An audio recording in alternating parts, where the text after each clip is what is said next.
আল্লাহর কসম করে বলি, যে দল, যে সংগঠন কোন ইসলামী শক্তিকে রাজাকার বলবে, কোন ইসলামী শক্তিকে সাম্প্রদায়িক শক্তি বলবে, কোন ইসলামী শক্তিকে মৌলবাদী বলবে, আমরা ধরে নেব তারা ইসলামের দুশমন, ইসলামের শত্রু। আসুন, ফ্যাসিবাদ বিরোধী যত শক্তি, রাজনৈতিক সংগঠন সকলকে আহ্বান জানাই, এক মঞ্চে আসুন, ঐক্যবদ্ধ হন। আগামীর বাংলাদেশ যেন শৃঙ্খলার শান্তির বাংলাদেশ হয়, আগামীর বাংলাদেশ যেন দুর্নীতিমুক্ত বাংলাদেশ হয়, আগামীর বাংলাদেশ যেন ইসলামের বাংলাদেশ হয়। দীর্ঘ বক্তৃতা করবার সুযোগ নেই। নেতৃবৃন্দ, ইসলামী রাজনৈতিক সংগঠনের শীর্ষ নেতৃবৃন্দ এবং নানা রাজনৈতিক দলের নেতৃবৃন্দ উপস্থিত আছেন।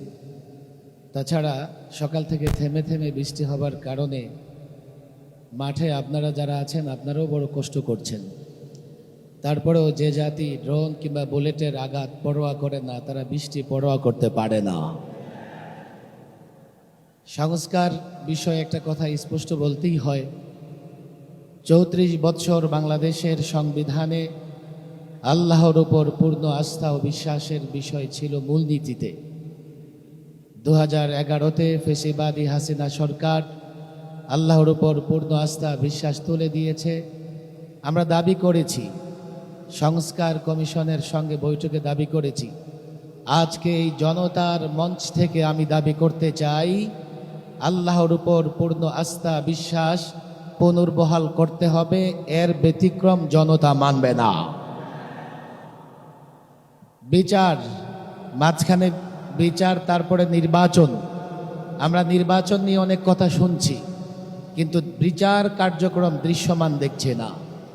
আমরা মনে করি নির্বাচন নিয়ে কথা আপনারা বলতেই থাকেন, কিন্তু বিচার হওয়া লাগবে, বিচার দৃশ্যমান হওয়া লাগবে। ফ্যাসিবাদের বিচার নয়, ফ্যাসিবাদের দোসর যারা, তাদের বিচারও দৃশ্যমান হওয়া লাগবে।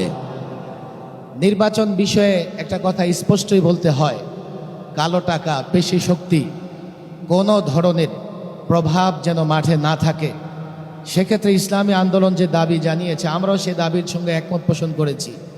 আমরা জানি নানা ধরনের প্রতিবন্ধকতা আছে, পক্ষে বিপক্ষে মতামত আছে, তবে তুলনামূলক পিআর সিস্টেমে নির্বাচন হলে আমরা মনে করি কোনো ভোট নষ্ট হবে না এবং আগামীতে জনগণের সত্যিকার অর্থেই প্রতিনিধিরা পার্লামেন্টে গিয়ে বসবে।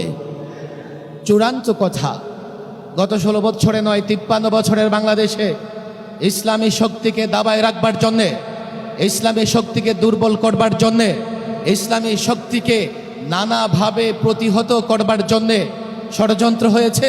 কখনো ইসলামী শক্তিকে মৌলবাদী বলা হয়েছে, কখনো ইসলামী শক্তিকে জঙ্গিবাদী বলা হয়েছে, কখনো ইসলামী শক্তিকে রাজাকার বলে ট্যাগ লাগানো হয়েছে।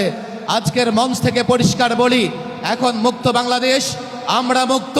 কোন ইসলামী শক্তির দিকে এই ধরনের ট্যাগ লাগিয়ে গালাগালি করা যাবে না। যদি বকতে মন চায়, বকাঝকা করতে মন চায়, নানা শব্দ উচ্চারণ করে বকাঝকা করেন।